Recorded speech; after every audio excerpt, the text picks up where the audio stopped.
Throughout history, our cities have grown and expanded. Businesses have been developed, and population has risen. As they grow, cities have slowly overtaken forests and landscapes. 55% of the world lives in urban areas, and cities face the problem of balancing between the environment and urbanity. At the beginning, the concrete jungle that is widely known today as Singapore also had obstacles in balancing the environment and the waste the city produced.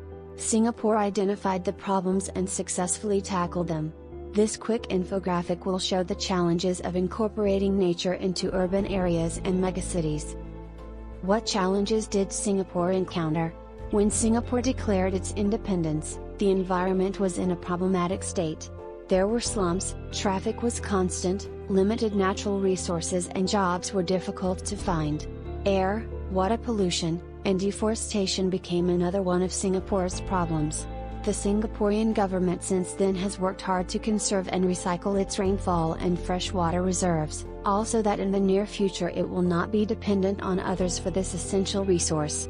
Singapore aims that when the plan with Malaysian water deal expires in 2061, it will be self-sufficient on these natural resources. Singapore calls itself the Garden City.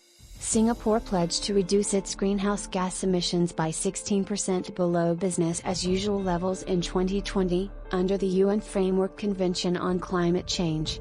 There are new laws such as the Green Buildings Law, which makes developers incorporate nature into new developments. Singapore subsidizes the industry and people to create green buildings.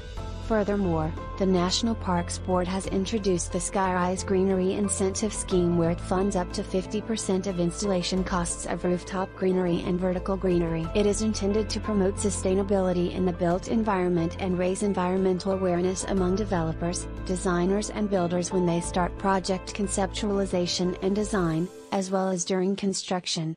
Not only do green gardens decrease pollution and provide more green space, but they also can reduce the feeling of density by creating the illusion of space using green and blue elements.